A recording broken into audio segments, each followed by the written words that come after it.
많았습니다. 사우디아라비아 최대 석유시설 유전이 예멘 반군의 무인기 공격을 받으면서 원유 가격이 급등할 우려가 있다. 트럼프 대통령이 다음 달 1일부터 중국산 수입품에 대한 관세를 30%로 높이기로 한 일정을 2주간 연기함으로써 미중 무역 전쟁이 완화되는 양상이다. 유럽 중앙은행 ECB가 경기 하강에 대응하기 위해서 금리 인하와 양적 완화를 또 할 것 같고, 이에 따라 미국 연준위의 금리 인하에도 영향을 미칠 것 같다. 우리 정부는 이르면 이번 주 일본을 화이트 리스트에서 제외할 것 같다. 그렇게 되면 한일 모두 서로 양국을 화이트 리스트에서 제외하게 되는 것이다 등의 뉴스들입니다. 큰 추세는 추석 전이나 후나 비슷한 것 같죠? 미국과 중국, 한국과 일본이 갈등하는 상황은 현재 진행형이고, 금리 인하의 세계적인 추세는 앞으로도 계속될 듯합니다. 우리나라 정치, 경제도 추석 전이나 후의 양상 비슷한 것 같습니다. 이른바 조국 삭발 전국이죠. 추석 전에는 이현주 의원 등이 삭발을 하더니 잠시 뒤 오후 5시부터 청와대 분수대 앞에서 자유한국당의 황교안 대표가 삭발 투쟁을 이어가기로 했습니다. 네, 안녕하십니까. 세상에 이익이 되는 방송 최경영의 경제쇼 출발합니다. 오늘의 돌발 경제 퀴즈는요, 아직은 낯선 단어지만 제가 늘 강조해서 최경영의 경제쇼 들으시는 분들은, 청취자분들 혹시 아실 분들이 많을지도 모르겠습니다. 최근 가짜뉴스가 난무하면서 보도되는 정보가 진짜인지 가짜인지 검증하고 확인하는 미디어 정보 해독력, 이게 현대사회의 필수 능력이 됐다고 하죠. 그래서 이에 대한 교육도 시급하다는 목소리가 높은데요. 주체적으로 미디어를 읽고 쓸 수 있는 능력을 일컫는 이 단어, 미디어 땡땡땡땡입니다. 무엇인지 정답을 아시는 분은 짧은 문자 50원, 긴 문자 100원에 정보 이용료가 부과되는 샵 9730번으로 문자 보내주시거나 무료인 콩과 마이케이로 보내주셔도 좋습니다. 정답 보내주신 분들 가운데 5분 선정해서 기능성 속옷 세트 보내드리겠습니다. 최경영의 경제쇼 유튜브로도 실시간 생중계하고 있습니다. 많이들 들어와 주십시오. 크게 환영합니다.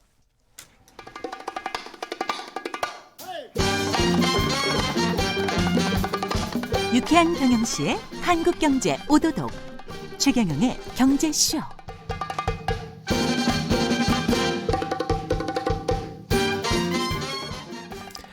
네, 조국 법무부 장관 인사검증 과정에서 언론에 화제가 된 게 조국 법무부 장관 딸 사모펀드 웅동학원뿐만이 아니었죠.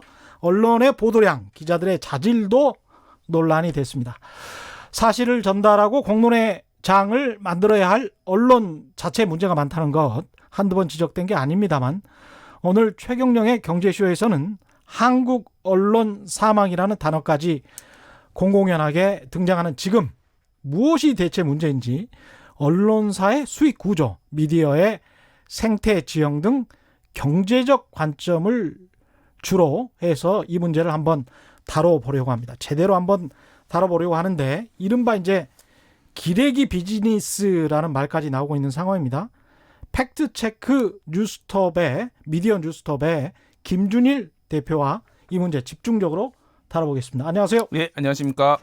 우리 최경영의 경제쇼는 처음이시죠? 예, 제가 우리 최경영 존경하는 언론계 선배고, 그런데 다른 데서는 많이 뵀는데 여기서는 또 처음 뵙네요. 주로 TBS 뉴스공장에서 예. 제 대신 반장으로 언제 거기에서 인기를 많이 끌고 계시잖아요, 지금. 실존하는 인물이냐고 최경영이 거기에서는 그렇게 얘기를 하더라고요. 원래 그 김준일 대표 제가 잠깐 소개를 해드리면 경향신문의 기자로 입사를 하셔서 몇 년도 입사하셨습니까? 2001년도에 입사를 했습니다. 그래서 이제 경향신문의 기자를 한 12년 하시고, 그리고 이제 미국으로 오클라호마 대학에서 공부했죠. 예, 저널리즘 박사 과정을 오클라호마 대학에서 했고요. 박사 과정을 수료하고 논문은 안 쓰고 그냥. 되게 중요합니다. 수료입니다. 수료만 하고. 없습니다. 이 박사 과정을 수료했다는 거는 이렇게 뭐 아닌데 동양대학교 총장님도 계시기 때문에 아니 그러니까요. 저는 의도치 예. 않게 남들이 박사라고 불러주면 제가 꼭 정정을 하거든. 나중에 의도치 않게 뭐 학력 위조 막 이런 거에 휘말리기 싫어서 그렇죠. 박사 수료라고. 팩트 체크 미디어 전문 기업의 대표답습니다. 뉴스탑을 만든 이유는 뭡니까? 16년에 이제 한국으로 돌아왔어요. 예. 박사과정을 수료하고. 그래서 이제 미국에서 있으면서 팩트 체킹만 전문으로 하는 언론들이 몇 개가 있더라고요. 그래서 정말 신기하다. 한국도 좀 이런 게 필요하겠다라고 했는데 JTBC에서 이제 뭐 그런 코너를 만들고 그러면서 아예 이거만 전문으로 하는 언론을 만들어서 맞습니다. 팩트 체킹을 좀 많이 해야 되겠다는 생각에 각계의 지인과 전문가들을 모아서 그래서 저희는 기자들도 있지만은 각계 전문가들이 맞습니다. 객관 팩트 체커로 각 분야의 그 전문 영역을 팩트 체킹을 하고 있어요. 그래서 뭐 교수님들도 있고 시민사회단체도 있고 그래서 뭐 그렇게 하고 있습니다. 이 인터넷이라는 이 아주 훌륭한 도구가 생기면서 아마추어 이른바 전문가들, 기자들은 아니지만 그렇지만 자신의 분야에서는 전문가들이 팩트 체크를 해주면 훨씬 더 용이하거든요. 그렇죠. 예, 그거를 최대한 살리신 거네요.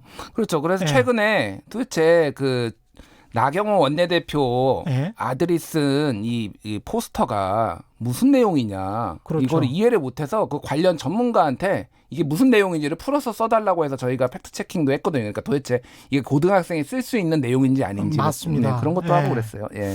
그런 것들도 굉장히 중요하죠. 그 실제로 말씀하신 대로 미국에서는 뭐 미디어 메러스 .org도 있고 여러 가지 사실은 기관들 언론사라고 하기는 좀 뭐하지만 언론 기관이라고 통칭할 수 있는 곳들에서 팩트 체크를 많이 하고 있습니다. 예. 예.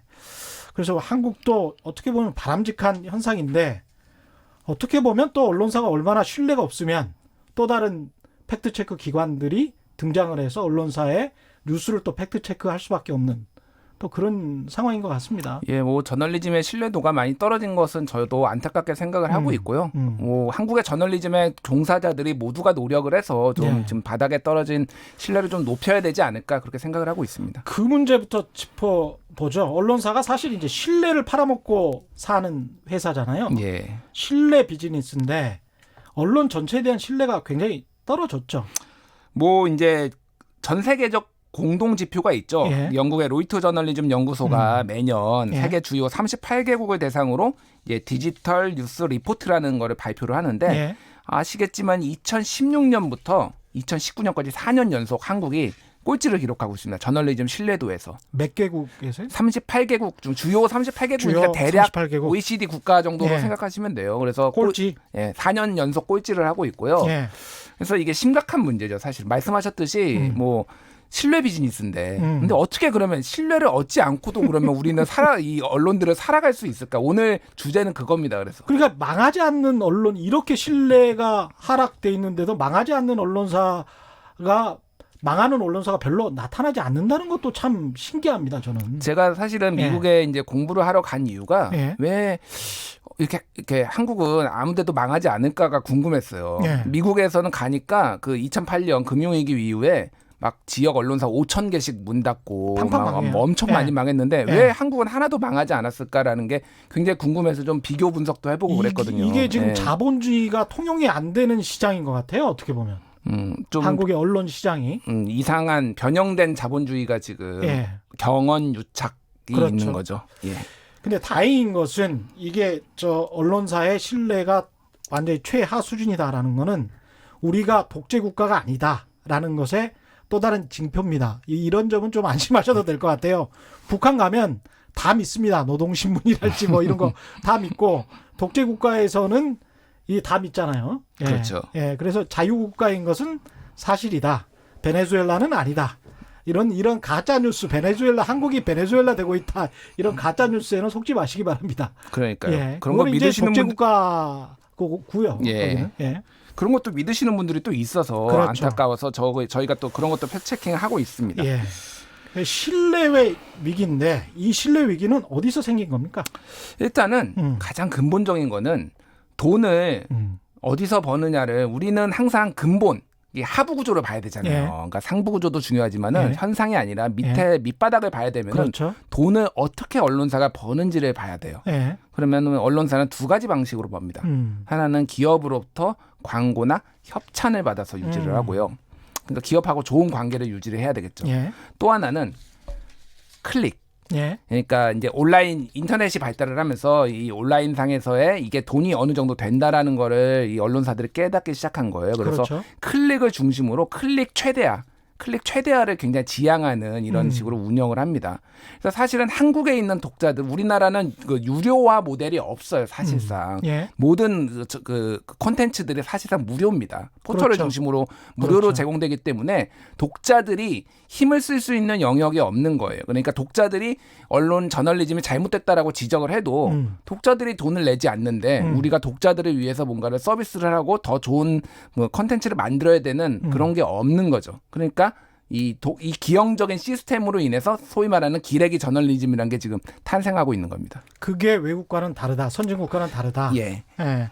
광고나 협찬에 의존하는 것은 사실은 오래된 일인데 클릭 장사를 하고 있다. 이거는 좀 인터넷이 들어와서 특히 최근의 경향이라고 봐야 되겠죠. 최근의 경향인데요. 예. 이게 잘 모르시는 분들이 많은데 제가 좀 취재를 좀 이거 세게 했습니다. 그래서 예. 저도 너무 궁금해서 근데 예. 이게 대한민국에 있는 우리가 얘기하는 뭐 10대 일간지 몇 대 방송국 모든 언론사가 다 하고 있다고 보면 됩니다. 이 다. 클릭을. 예. 다 심지어 하고 있다. KBS도 하고 있는데요. 그거는 제가 뒤에 좀 이따 말씀을 드릴 테고요. 공영방송에서 수신료를 받는데 할 필요가 없을 것 같은데 하고 있다. 예, 하고 있습니다. 예. 그래서 이게 어느 정도로 심각하냐면은 제가 그냥 예로 하나만 드려볼게요. 제가 특정 언론을 싫어하는 거는 아닌데 예. 조선일보에 한번 사이트에 들어가셔서 예. 예, 노브라라고 한번 쳐보세요. 노브라? 예, 노브라가 이제 브래지어를 안 했다. 노브라. 아, 예. 예. 그러면은 예, 예. 이게 연예인들이 가끔 가다가 뭐 특정 연예인들이 뭐 브래지어를 안 했다라고 하면서 이제 화제가 실시간 그렇죠. 검색어로 뜨죠. 그렇죠. 예. 그러면은 조선일보가 거기 검색을 하면은 특정 연예인의 노브라 기사가 하루에 20건씩 나옵니다. 조선일보 사이트에. 20건? 20건에서 30건씩 나와요. 종합을 써요. 누구 노브라 쓰고 그다음에 종합 해보니 뭐 반응을 보니 하면서 이렇게 하고 있는 게 한국 저널리즘의 실태고요. 이게 조선일보뿐만이 아니라 거의 모든 언론사가 대부분 다 하고 있다라고 생각하시면 돼요. 이런 것들을 사실 잘 모르세요. 예. 근데 조선일보는 주로 그 독자층도 연세가 좀 지긋하신 분들이고 그런데 이제 인터넷에서는 따로 그 독자층과 클릭 장사를 위해서 그렇게 하고 있다 이렇게 보여지는 거군요. 그러니까 조선일보라는 브랜드 아래 예. 하위 브랜드들이 있잖아요. 스포츠 예. 조선도 있고 헬스 조선도 아. 있고 근데 본지도 써요. 심지어 본지도 한두 개 쓰지만은 예. 많은 것들은 그 나머지 브랜드들이 이제 쓰는 거죠. 근데 이거 노출이 되는 거는 다 또 조선일보 이름으로 많이 나가니까 사람들은 헷갈리는 거예요. 이게 어디서 쓴 건지 잘 안 보거든요, 사실은. 밑에 보면 카피라이트 해가지고 조선일보라고 돼 있네요. 생각해 보니까. 그렇죠. 예. 예, 이게 조선일보 미디어 그룹 또는 조선일보라고 돼 있으니까 조선일보라는 브랜드를 바탕으로 일종의 기존에 쌓아온 신뢰를 바탕으로 아주 선정적인 장사를 하는 거군요. 그러니까 상식적으로 예. 그냥 생각을 해보면은 비교를 한번 해보세요. 예. 뉴욕 타임스가 노브라 기사를 하루에 20건씩 쓴다고 생각을 해보세요. 뉴욕 타임스나 워싱턴 포스트가 어떻게 되겠습니까? 전 세계 그 독자들이 예. 어떻게 반응을 하겠습니까? 근데 이 사람들 도대체 뭐야 갑자기 뭐 그렇죠. 이렇게 되겠죠. 예. 근데 예. 한국의 자칭 1등 신문이라는 조선일보는 그렇게 예. 하고 있고 예. 비난을 받지 않고 돈을 열심히 벌고 있고 예. 이런 이상한 시스템인 거예요. 지금 대한민국이. 그러고 보니까 비난을 거기에 관해서는 20-30건이나 쓰는 줄은 저도 몰랐는데. 예. 많이 씁니다. 그러니까 제가 그쪽 페이지 뷰를 늘려주고 싶지는 않지만은 궁금하신 분은 제 말이 거짓말이 아니란 거를 검색만 해보셔도 금방 아실 거예요. 근데 네. 아까 보니까 그 조선일보 그 신문사 본사에 있는 기자들하고 이런 기사를 쓰는 기자들하고는 다른 기자들입니까? 제가 그래서 오늘 예. 이제 그거를 좀 준비를 했어요. 예. 도대체 어떤 식으로 그럼 이런 기사들이 생산되고 유통이 되는지를 다양합니다. 일단 다양하고요. 이제 그것들의 호칭이 예. 일반적으로 그 업계에서는 실검 기자라고 불려요. 실검 기자. 예, 실검은 실시간 검색어를 실시간 검색어 전문 기자. 그렇죠. 예. 이 기자분들은 주로 무엇을 하냐면은 실시간 네이버나 다음에 실시간 검색 급상승 검색어가 있지 않습니까? 예. 여러 가지가 뜨잖아요. 예. 그게 뭐 조국이 될 수도 있고, 예. 그게 뭐 아까 말씀드렸던 노브라가 될 수도 있고, 예. 뭐 다른 여러 가지가 뜨잖아요. 예. 그러면 그거를 중심으로 바로바로 기사를 생산해내는 거예요. 그럼 사람들이 야, 미치겠다. 예. 이게 웃을 야, 일이 이게- 아니라요. 예. 어마어마하게 이 비즈니스가 커요. 그래서 실질적으로 예. 엄청나게 많은 기사들을 생산해내지만은 대부분은 독자들의 선택을 받지 못하고 하는데 이 실검 기자들이 생산해내는 기사들이 예. 대부분 그 언론사의 클릭을 대부분 차지합니다. 상위 랭킹. 그러니까 제가 뭐 언론사마다 다른데요. 예. 대략 이 실검 기자들이 생산해내는 그 한 5명에서 10명, 많으면 10명까지 있거든요. 실검 기자들이 200명이 생산하는 것보다 클릭수를 더 많이 뽑아내요. 이게 굉장히 큰 문제네요, 이게. 굉장히 큰 문제죠. 예. 그러면서 클릭 장사로 광고주들한테 또 어필할 거 아니에요? 그렇죠. 우리는 이렇게 클릭이 많이 되는 기사를 생산을 하니까 우리에게는 뭐 광고 단가를 올려달랄지 예년 수준으로는 달랄지 뭐 이런 이야기를 할 거 아닙니까? 그렇죠. 예. 한국은 그 미국이나 이런 데는 사실은 이게 페이지 뷰뿐만이 아니라 예. 굉장히 다양한 지표로 광고 단가가 책정이 되는 시스템이 있어요. 이를테면은 예. 어떤 사람들이 이거를 보느냐, 뭐 이런 것도 있고 이 사람들이 지속적으로 여기를 방문을 하느냐, 뭐 이런 것들 다양한 지표들로 돼 있는데 한국 같은 경우에는 광고 시장이 좀 이렇게 천편일률적이에요. 그래서 무조건 페이지 뷰. 오직 광고 단가는 그거밖에 없으니까 페이지 뷰를 늘리는데 최대한 혈안이 돼 있고 심지어는 같은 기사를 쪼개요. 같은 기사를 그러니까 똑같은 기사를 그 똑같은 기사를 한 뭐 페이지 뭐 10매짜리를 3매짜리 3개로 쪼개요. 그러면 하나라도 더 클릭을 하잖아요. 예. 그래서 우리나라 기사들이 그렇게 다 짧은 이유가 여기에 있습니다. 하나라도 클릭을 더 하게 만들기 위해서 계속 잘게 쪼개고 제목만 있고 2줄짜리 사진 한 장 들어가 있는 거 이런 기사들이 양산되는 이유가 바로 이 페이지 뷰를 늘려서 광고를 얻기 위한 요 지금 비즈니스 시스템이 있고 그 앞에는 실검 기자들이 있는 거예요. 참 부끄럽네요. 예. 그 이야기를 듣다 보니까 갑자기 그 생각이 나는데 미국 그 공영방송 라디오 NPR이라고 있잖아요. 그렇죠. 거기에서 새로운 사장이 들어왔는데 당신들 하는 일이 한 달에 뭐 한 20분에서 30분 제가 정확한 분수는 기억이 안 나는데 그 정도의 기사를 한 달에 한 2-3건 정도 생산하는 게 너무 생산성이 떨어진다.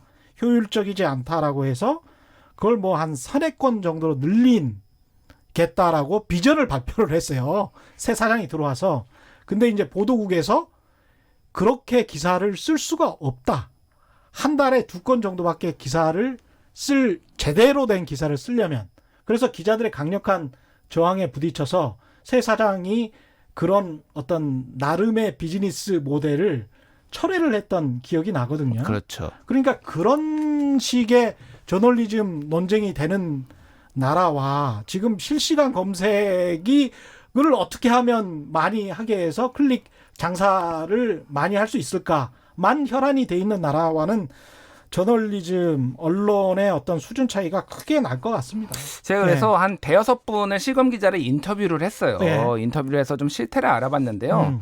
일단 하루에 그럼 몇 건을 쓰느냐? 적게는 한 10건 정도 쓰고요. 많게는 하루에 30건 정도 기사를 씁니다. 하루에 30건? 이게 하루에 30건을 기사를 써요. 취재는 전혀 안 하는 거네. 그러면. 그러니까 취재가 불가능하죠. 그러니까 일단은 다 치지도 않아요. 일단은 긁어다가 웃음밖에 안 나오네요, 정말. 컨트롤 C, 컨트롤 V를 한 다음에 어미를 바꾸고 한 다음에 제목을 어떻게 좀 더 자극적으로 뽑아서 클릭을 유도할 것인가를 이제 고민을 하는 거죠. 30건을 쓴다라는 거는 기계죠, 기계. 근데 야, 이제 더 심각하군요, 진짜. 이제 이게 회사마다 약간씩 시스템이 달라요. 그래서 하루가 이 사람들은 어떻게 그럼 구성되어 있는 겁니까? 10건, 30건씩 쓴다면 계속 앉아가지고 인터넷만 보다가 뭐 좀 실시간 검색에 높은 거다. 연예인이다. 뭐 그러면 그걸 막 짜깁기 해서 그냥 무조건 올리는 거예요? 그렇죠. 일반적으로 그겁니다. 그냥 실시간 검색어를 계속 보고 있고요. 일단 본인이 쓰고 싶은 기사도 있지만은 대부분 또 데스크들이 이거를 시켜요. 야, 이거 뜨고 있는데 지금 내가 이거 쓰고 있니? 라고 하면은 또 압박을 받는 거죠. 그래서 이게 생산성을 내야 돼서 대체적으로 회사에 어떤 목표치가 있습니다. 몇 예. 뷰 정도는 우리가 지난달에는 몇십만 뷰를 냈으니까 이번 달에는 이거를 상회해 보자. 예. 이런 목표치가 있으면은 매 데일리 이렇게 받아볼 거 아니에요. 그러면은 그걸 n분의 1, 뭐 30분의 1을 하면은 수치가 나올 거 아니에요. 그러면은 야, 더 분발해야 돼. 더 써. 이런 식으로 이제 업무 할당이 되는 거예요. 이게 뭐 기사도 아니고 이거는 정말 그래서 뭐라고 해야 될지 모르겠습니다. 이제 이게 예. 좀 다양한 신분이 있어요. 그래서 일반적으로 좀 진보 언론 쪽에 어떤 데는 그러니까 비정규직이 굉장히 적은 언론사들이 있어요. 여기 같은 경우에는 그 정규직 기자들이 이거를 하는 경우가 예. 있어요. 그래서 약간 기피 부서가 살짝 되어 있는데 예. 이 정도로 압박을 많이 받지는 않습니다. 그러니까 왜냐하면 또 같은 정규직 뭐 같이 입사했던 사람들인데 그렇죠. 어느 정도는 그런데 이것도 이제 정규직 비정규직에 따라서 신분에 따라서 신분에 따라서 엄청나게 차이가 나요. 다른 형태가 뭐가 있냐면 두 번째는 자회사가 써요. 자회사가 아예 이를테면은 뭐 무슨 일보에 무슨 닷컴 뭐 이런 게 있잖아요. 무슨 미디어 네, 뭐 무슨 이래가지고. 미디어 예. 이런 거 여기에서 전담을 해요. 여기에는 일단 그 회사 내부의 정책이 있지만은 예. 이분들도 정규직이 그 자회사의 정규직도 있고 비정규직도 있고 뭐 이렇게 섞여 있겠죠. 예. 그래서 여기는 적당히 압력을 받아요. 근데 여기보다 좀 더 이제 나아가면 뭐가 있냐면은 예. 파견 계약직을 씁니다. 아 예. 이거는 굉장히 심각한 문제예요. 어. 왜냐하면은 파견 그 법에 따르면은 파견 계약은 특정 업종만 할 수 있도록 딱 제한돼 있어요. 예. 이런. 근데 기사는 쓸 수가 없습니다. 파견 계약직은. 그래서 이분들은 예.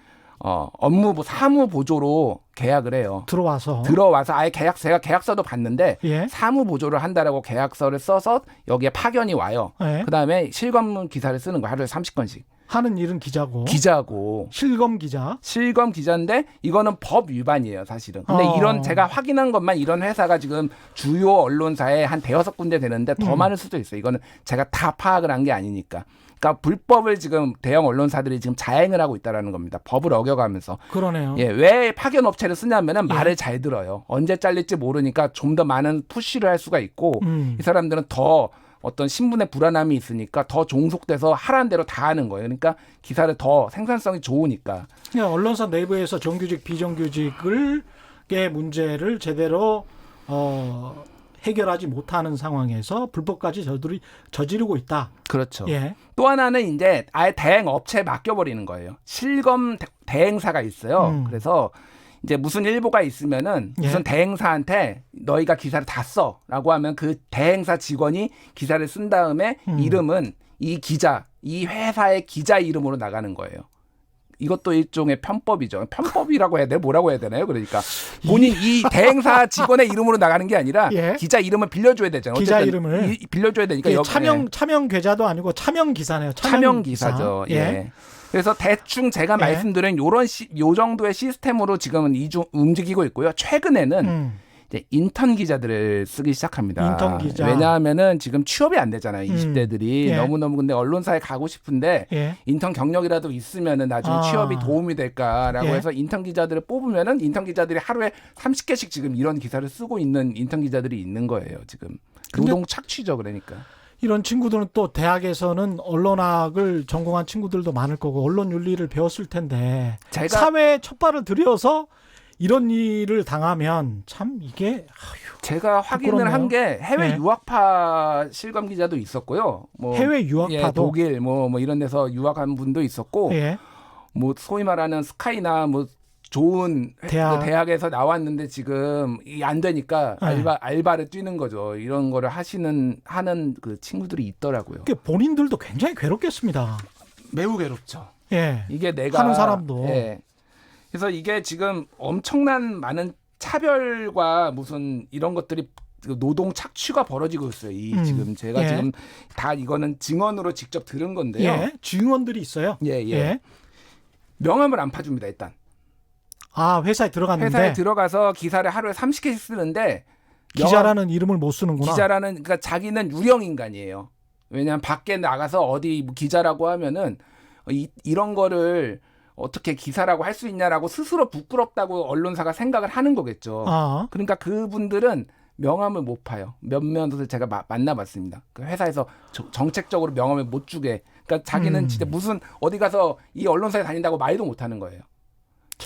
이런 실태가 있고요. 그런데 돈은 제일 많이 벌어다 주는. 돈은 왜냐하면은 이제 광고를 빼놓고는 페이지 뷰로는 여기서 돈을 다 만들어내니까 누군가는 그렇죠. 지금 이거를 해야 되는 건데 예. 더러운 일을 소위 말해서 하청을 주거나 외주를 주는 건 뭐 그런 위험의 구조네요. 외주화나 예. 이런 것처럼 마찬가지로 예. 이런 식으로 지금 한국 언론사들이 지금 이렇게 하고 있는 거예요. 쪽팔림의 외주화. 쪽팔림의 예. 외주화죠. 그래서 그래서 뭐 굉장히 유명한 한 기자가 있었는데 한 달에 500만 뷰를 찍어내는 기자가 있었어요. 예. 근데 이 기자가 이 기자도 실검 기자. 실검 기자 다 제가 예. 말씀드린 실검 기자인데 이제 회사에서는 자기는 이제 정규직이 되고 싶어서 비정규직으로 있었어요. 예. 그래서 정규직을 해주겠다 약속을 몇 번을 했는데 회사에서 약속을 안 지키는 거예요. 또 계약 기간이 왔는데 한 번만 더 연장하자 그래서 장문에 글을 쓰고 퇴사를 한 사례를 제가 들었어요. 그래서 나는 유명 언론사입니까 여기도? 제가 말하는 건 다 지금 그냥 10대 일간지나 뭐 몇 대 경제지예요. 지금 제가 지방지나 모르는 그렇군요. 거를 하는 게 아니라 다 예. 그냥 아는데 아는 대형 언론사만 지금 말씀드리는 거예요. 예. 그래서 뭐 그런 것도 있고요. 예. 심지어는 뭐 이런 거는 너무 치졸한데 예. 그렇다면은 알바라고 부른대요. 알바. 예. 그러니까 무슨 누구 씨라고 부르는 게 아니라 예. 알바라고 부르고 무슨 떡이 들어왔어요. 그 회사에. 예. 근데 그 알바 그 소위 말하는 그 직원한테는 안 주는 거예요. 떡을. 자기들끼리만 먹는 거예요. 정규직들만. 아이 정말. 그래서 이 사람이 이거는 추접한 거 아닙니까? 열받아서 그날 사표를 냈대요. 예. 나는 사람이 아니었구나. 여기서는 같이 일을 하고 있지만은 사람이 아니었구나라고 그날 사표를 냈다라는 그 제가 뭐 분도 받고요. 이야.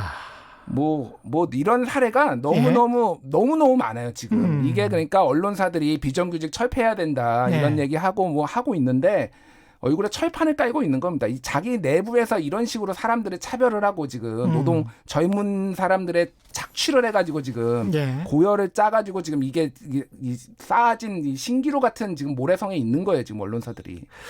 근데 이게 지금 저 언론사 자체의 문제도 있겠지만 이렇게 클릭 장사가 되는 이유가 우리나라 한국의 이제 포탈의 아주 그 특이한 시스템 때문에 그렇다라는 이제 비판도 있고 또 이 포탈과 언론사의 유착관계 때문만이냐 뭐 다른 어떤 정파적인 이유랄지 다른 문제도 있을 것 같은데 그 문제 다른 구조적인 문제들을 조금 이따 짚어보기로 하고요. 돌발 경제 퀴즈 한 번 더 보내드리겠습니다. 오늘 퀴즈 가짜뉴스가 난무하면서 보도되는 정보가 진짜인지 가짜인지 확인하고 검증하는 미디어 정보 해독력을 뜻하는 이 단어. 그래서 이 교육이 시급하다고 하죠. 주체적으로 미디어를 읽고 쓸 수 있는 능력을 일컫는 이 단어가 무엇일까요? 정답을 아시는 분은 짧은 문자 50원, 긴 문자 100원에 정보 이용료가 부과되는 샵 9730번으로 문자 보내주시거나 무료인 콩과 마이케이로 보내주셔도 좋습니다. 정답 보내주신 분들 가운데 5분 선정해서 기능성 속옷 세트 보내드리겠습니다. 이게 언론사들만의 문제는 아닐 거는 같아요. 왜냐하면 제가 어떤 이야기를 들었냐면 포탈의 한 관계자로부터 그 포탈의 제휴사가 우리나라의 언론사가 한 6천 개 정도 되죠. 인터넷 언론사까지. 8,000개입니다. 8,000개. 네. 더 늘었네. 제가 알았을 때는 한 6천 개 됐었는데 한 8천 개 되면 그중에서 포탈에 제휴돼 있는 언론사는 수백 개 정도밖에 안 되잖아요. 지금 현재 통계상으로 보면은 다음이 좀 많아서 1,200개 정도 1,200개. 되고요. 네이버는 한 700개, 800개 700개, 800개죠. 근데 그 안에 들어가기 위해서 유지하는 게 이제 굉장히 또 문제가 되니까 무슨 기사 수도 일정 정도를 채워야 되고 뭐 여러 가지 요건이 있더라고요. 근데 이제 거기에 유지가 안 되면 그 언론사 대표가 포탈 그 업체 옥상 위에 올라가 가지고 뛰어내리겠다고 항의 시위도 하고 1인 시위도 하고 그런 일이 다반사다라는 이야기를 들었어요. 그만큼 포탈에 굉장히 종속적인 관계더라고요, 이게. 포털의 종속적인 관계가 지금 언론사 스스로 그렇게 만들었는데요. 좀 어느 정도 심각하냐면은 일단은 방금 포털의 검색 제휴가 되느냐 안 되느냐를 말씀하셨잖아요. 기업의 가치가 많이 바뀝니다. 그 언론사의 기업의 가치가. 일단은 포털에 검색 제휴가 되기만 하면은요. 예. 예전에 한때 좀 많이 언론사들의 검색 제휴 언론사가 많지 않았을 때는 이 회사가 한 10억 정도가 나갔어요.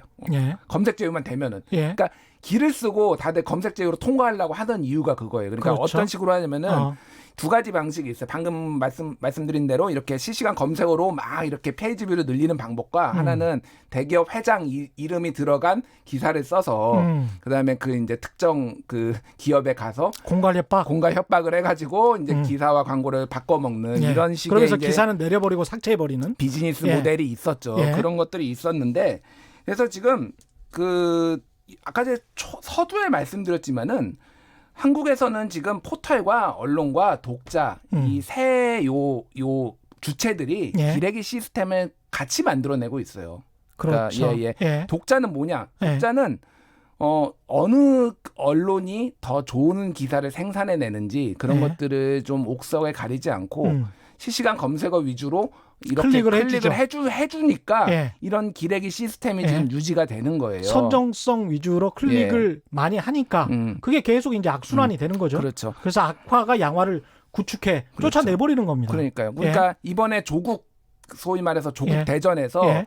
뭐 100만 건은 아니었던 걸로 이제 팩트 체킹이 됐고요. 그렇죠. 어쨌든 예. 엄청 많은 기사들이 쏟아진 거의 이유는 정말로 조국을 낙마시켜야 되겠다라는 보수 언론의 일부가 있었지만은 정파성이 있고. 상당수는 예. 그냥 어뷰징을 한 거예요. 맞습니다. 예. 그래서 예. 그 클릭을 유도를 해서 근데 예. 내용이 아무것도 없어요. 다른 데서 쓴 거를 또 맞습니다. 짜깁기 하고 이런 시스템인데 예. 독자들은 계속 분노하는 거예요. 왜 예. 의혹만 하고 너희들은 왜 해답은 안 내니? 근데 이거는 조국은 낙마시키기 위해서 한 데도 있지만 대부분은 돈 벌려고 한 거예요. 맞습니다. 근데 예. 이 시스템에 독자들도 지금 포획돼 있는 겁니다. 사실은. 그래서 바꾸려면은 여러 가지를 저는 생각을 했는데 일단은 실시간 검색어를 폐지해야 돼요. 제 개인적인 의견으로 전 세계에 실시간 검색어라는 게 있는 나라가 한국밖에 없습니다. 실시간 검색어를 폐지해야 된다. 실시간 검색어는 포털이 지금 하고 있는데 사실은 다른 나라는 구글이 대부분 예. 장악하고 있는데 구글은 실시간 검색어라는 시스템이 없거든요. 예. 예. 한국은 독특하게 네이버와 다음이 실시간 검색어 노출을 하면서 예. 굉장히 빠른 시간 내에 이 휘발성 있는 기사들이 그렇죠. 유통 소비되도록 이렇게 지금 환경이 언론 환경이 예. 구성돼 있는데 예. 이거에 굉장히 많은 폐해가 지금 이런 식으로 나타나고 있는 거예요. 그리고 소비되고 그 다음에 또 까먹어요. 금방. 예, 그렇죠. 그리고 뭐가 팩트였는지 뭐가 진실이었는지는 가려지지가 않고 그냥 찜찜함만 남은 상황에서 그냥 흐지부지 되고 말거든요. 또 하나는 예. 실시간 검색어 전쟁 요즘 하잖아요. 예. 조국 힘내세요. 조국 사퇴하세요. 그렇죠. 그거 하면은 예. 돈 버는 거는 포털입니다. 계속 쳐가지고 페이지 수 포털 페이지 수를 늘려주는 거잖아요. 그게. 그러네요. 그리고 거기에서 기사들을 씁니다. 이제 조국 힘내세요. 나온 배경은 조국 사퇴하세요. 힘내세요. 누가 이길까? 예. 뭐 실검 전쟁, 뭐 내막은 막 이런 걸로 예. 기사들을 막 쏟아내요. 그러면 언론이 또 돈을 벌어요. 그러니까 실검 기사를 쓰고 다시 실검으로 뜨면 그걸 가지고 또 다시 기사를 쓰고 그런 식으로 계속 양산하는 시스템이고. 한국 언론 사망 딱 띄워 올렸잖아요. 지난번에. 예. 한국 언론 사망 가지고 언론사들이 다 기사 썼어요. 그랬죠. 예. 그러니까 이런 시스템에서 이 포털에 종속된 이런 시스템을 타파하지 않으면은 한국 저널리즘은 계속 이 모양이 이 꼴일 겁니다. 그래서 저는 좀 이 시민사회 단체들과 뭐 이 언론계에 계신 분들 다양한 분들이 좀 이번에 좀 이 조국 사태를 계기로 해서 좀 우리가 좀 새롭게 좀 이 포털을 중심으로 좀 이 종속된 이런 시스템을 바꿔야 되는 걸 좀 모색을 해봐야 되지 않나 저는 이 생각을 강하게 들더라고요. 이 생각이. 근데 이런 시스템에서 이렇게 이익을 얻는 집단이 있는 것 같아요.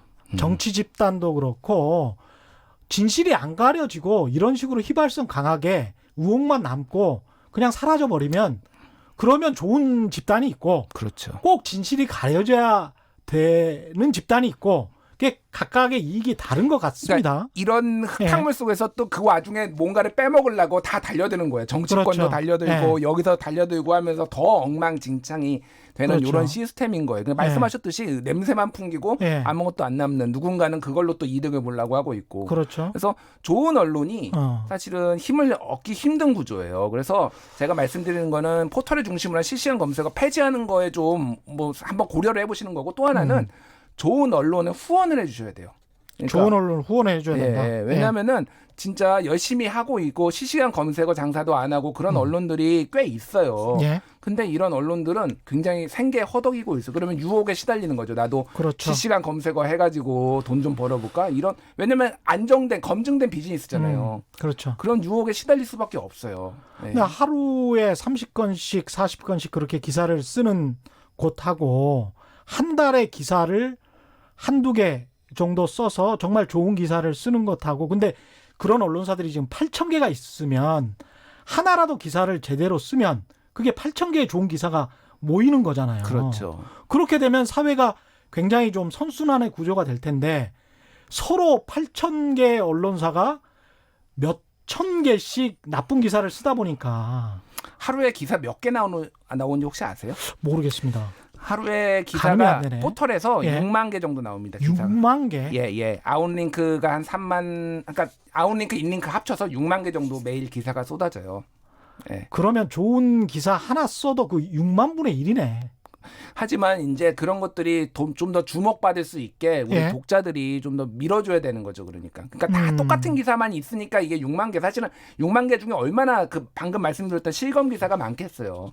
거기에서 주목받는 이게, 기사를 더 주목받을 수 있게 독자들이 선별해서 좀 밀어주는 이런 환경이 돼야지만 한국 저널리즘이 바뀌지 않을까 그렇게 생각을 합니다. 여러 가지 생각이 드네요. 그 정치도 사실은 오염돼 가지고 언론이 뭐 닭이 먼저냐 달걀이 먼저냐의 논란일 수도 있겠습니다만은 언론이 정책 기사, 정책 검증 기사는 거의 쓰질 않거든요. 그러다가 이제 쇼를 하고 논란을 일으키고 뭐 과격한 행동이나 언행을 하면 그거는 또 막 받아 써줘요. 뭐 삭발을 한다든지요. 여야를 가리지 않고 이런 거는 또 받아 써줍니다. 이러니까 이게 정치를 하는 게 아니고 쇼를 하는 게 되고 정책을 펼치는 게 아니고 이게 무슨 뭐 전부 다 쇼를 하는 거예요. 경제 쇼를 하고 계시잖아요. 사실 이 재미와 의미를 같이 찾는 게 중요한데 이게 의미는 그냥 빠져버리고 재미만 추구하는 그런 저널리즘이 되다 보니까 균형이 전혀 없는 거거든요. 그러니까요. 예. 네. 그래서 경제쇼, 최경영의 경제쇼 같은 이런 좋은 프로그램들이 이런 문제점을 좀 많이 짚어주고 그래서 또 이런 프로그램을 시청자, 청취자들이 밀어주셔야지 또 한국 저널리즘이 좀 더 잘 아름답게 바뀌지 않을까 그렇게 생각을 합니다. 의미만 또 추구하다 보면 또 재미없다고 또 난리니까 재미도 어느 정도는 추구해야 되는 그런 상황이라서 참 자가당착적인 상황도 있고 모순적인 상황도 있습니다. 사실 언론이 7373님 질문입니다. 우리가 클릭만 해도 언론사가 돈을 버나요? 아니면 클릭 후에 광고를 봐줘야지 돈을 버는지 궁금합니다. 뭐 이렇게 질문해 주시죠. 클릭만 해도 돈을 벌고요. 광고를까지 클릭해주면 돈을 더 법니다. 예. 광고까지 클릭하면 예. 돈을 더 벌고. 더 벌죠. 그렇죠. 예. 그다음에 L6 엔진님은 지금 나오신 분은 누구신가요? 중간부터 들어서 누군지 모르겠군요. 뭐 이렇게. 김준일 뉴스탑 대표입니다. 예. 예. 김준일입니다. 예. 예. 팩트체크 전문 미디어고요. 오클라호마 대학에서 박사 과정 수료를 했습니다. 박사는 아니시고요. 그전에는 너무 강조하시는 거 아닌가요? 경향신문 기자를 했고요. 우리나라에서 그 팩트체크와 관련해서 그리고 왜냐하면 이게 저널리즘이라는 게 기본적으로 실천의 행위거든요. 그래서 일종의 이게 학문이라기보다는 실천적인 그런 게 많아서 제가 공부했던 미주리 대학에서도 교수분들이 한 70분 정도 있었는데 70명 정도 있었는데 한 50명 정도가 기자나 PD 출신이에요. 그래서 한국 언론학이랑은 지형이 굉장히 다르죠. 미국은 실제로 실천을 해본 사람들, 저널리즘을 해본 사람들이 언론학 공부를 하고 굉장히 문제 제기를 많이 하고 교수가 되는 경우가 많은데 한국 같은 경우는 순 공부만 했던 사람들이 이제 언론학 교수를 해서 언론학이 약간 좀 이상하게 변형되어 있는 측면도 있는 것 같습니다. 뭐 훌륭하신 분들도 있고, 예. 그렇죠. 그런 측면도 있고요. 4585님, 애기 이야기를 듣다 보니까 가슴이 답답하고 우라통이 치밀어 오릅니다. 앞으로는 이게 개인적으로 말씀하시는 것 같은데 검색을 어떻게 해야 할지 방향을 알려주십시오. 그러니까 주체적으로 검색을 하고 싶어도 검색을 잘 못하잖아요. 일반 그렇죠. 개인들은. 예. 그래서 어떻게 검색하는 게 좋은지 이런 것도 아주 미디어 리터러시에 좋은 것 같습니다. 일단 뭐 검색을 하게 되면은 검색을 안 할 수는 없죠. 궁금하시면. 근데 저는 좀 이렇게 말씀드리는 거는 검색을 하는 것도 좋지만은 믿을 만한 언론사들을 좀 찾으셔서 그 언론사 사이트에 직접 들어가서 찾아보시는 거. 꼭 포털에만 너무 의존하지 마시고. 떠먹여주는 뉴스, 예. 실시간 검색으로 딱 올라와 있는 뉴스를 보는 거는 지양해라. 그렇죠. 예. 그렇죠. 예. 그래서 좀 그 자기가 밀어주고 싶은 언론사가 있으면 그 언론사에 직접 들어가서 찾아보는 게 좋은 방법 중에 하나인 것 같습니다. 근데 이제 그럼에도 불구하고 외국 언론도 해외 선진 언론도 선정주의가 있는 거는 사실이니까요. 있죠. 그리고 있죠. 이제 예. 특히 요즘 들어서 일종의 이게 그 커스터마이제이션이라고 마케팅 용어로는 그렇습니다. 그래서 그 개인 맞춤형 상품으로 이렇게 되는 거잖아요. 그래서 우리가 유튜브를 가서 내가 어떤 특정 장르의 음악을 들었다, 특정 장르의 방송을 봤다라고 하면 비슷한 류가 계속 이제 추천이 되거든요. 예. 그렇다 보면 그쪽만 계속 이제 듣게 되는. 그래서 자기 확증 편향이라고 하잖아요. 그래서 자기가 원하고 싶은 정보만, 듣고 싶은 정보만 계속 듣게 되는 이런 나쁜, 어떻게 보면 기술이 발전해가고 있다. 그런 언론 환경이 발전해가고 있다. 이런 비판도 하는데 그렇죠. 어떻게 생각하십니까? 필터 버블이라고 보통 얘기를 하는데요. 예. 이제 확증 편향 말씀하셨고, 그래서 이제 그 미국에서나 이런 데는 좀 이제 알고리즘도 사회적 자산이다. 알고리즘은 공개해야 된다. 이런 무브먼트 움직임도 있고요. 예. 또 하나는 이제 강제적으로 이게 지금 최적화고 그것도 일단 클릭 최적화처럼 예. 사람들을 최대한 여기 가두리 양식장에 가두려는 시도거든요. 예. 유튜브나 뭐 이런 것들이. 그래서 강제적으로 다른 의견에 노출시키도록 그런 알고리즘이 어느 정도 설계 되도록 사회적 압력이 좀 들어가야 돼요, 지금. 예. 그러니까 그러니까 플랫폼 사업자들이 예. 콧방귀도 안 껴요, 솔직히. 아. 뭐라고 얘기하든. 근데 지금 이 정도로 가짜뉴스 이런 문제들이 폐해가 심각한데 너희들이 사회적 책임을 어느 정도 져야 되지 않느냐. 다른 의견에도 좀 노출될 수 있도록 가짜뉴스만 보면은 계속 가짜뉴스에만 노출되는 이런 알고리즘 말고 예. 다양한 의견을 노출될 수 있도록 이런 것들이 사회적 자산이니까 알고리즘이 예. 너희들도 사회적 책임을 다하라는 압력을 시민 사회계가 이제는 해야 되고 관심을 가질 때가 진짜 온 것 같아요. 그러니까 이게 언론사, 사실상 포털이 언론사에서 가장 중요한 권한은 편집권이잖아요. 근데 그렇죠. 편집권을 실시간 검색을 할지 아니면 대문 뉴스를 지금 안 한다고는 하지만 그럼에도 불구하고 뉴스판으로 들어가 보면 그 자기가 원하는 뉴스들이 그냥 떠 있거든요. 그리고 상위에 랭크가 돼 있고 그러면 그것 위주로 이제 클릭하게 되는 경향성이 있단 말이죠. 얼마 전에 시사인에서 예. 가장 신뢰하는 언론사 조사를 했는데요. 뭐 순서대로 말씀드릴게요. 1등이 JTBC였고요. 예. 2등이 유튜브였고요. 유튜브. 3등이 KBS였고요. 그렇죠. 4등이 네이버였어요. 자, 플랫폼이 지금 2등하고 4등을 차지했어요. 본인들은 언론사가 아니라고 주장하지만 아니라고 주장을 하지만은 사람들은 이미 그거를 언론이라고 인식하고 있고 그렇게 활동하고 있고 가장 신뢰하는 매체 2위에 유튜브가 들어가 있는 거예요, 그렇죠. 지금. 그러면은 사회적 책임을 해야죠. 그거를 할 수 있도록 우리가 푸시를, 그러니까 압력을 넣어야 되는 거예요, 지금. 근데 이 사람들이 포털이나 유튜브도 마찬가지고 언론사라고 주장하지 않는 이유는 언론사라는 그 영역 안으로 들어가면 규제, 규제가 많죠. 그 다음에 자기들이 수익 벌 수 있는 거는 또 수익 창출할 수 있는 거는 또 여건이 많이 줄어들고, 그러니까 결국 돈벌이가 안 돼서 언론사가 아니라고 주장하는 거 아닙니까? 또 뭐 김영란법에 적용됩니다. 김영란법에 심지어는 김영란법에 적용이 되고 예. 이런 구조적인 문제 또 역사적인 문제도 좀 있는 것 같습니다. 왜 그러냐면 아까 보면 마지막으로 어떤 분이 이런 문자를 남겨주셨네요. 그 조선일보를 모두에 약간 비판을 하니까 좌익 방송이냐 이런 이야기를 했는데 제가 대한민국 1등 신문이라고 예. 자처를 하기 때문에 조선일보를 말씀드린 거지 그렇죠. 모든 신문에 가서 노브라를 검색을 하시면은 예. 대부분의 노브라 기사가 나옵니다.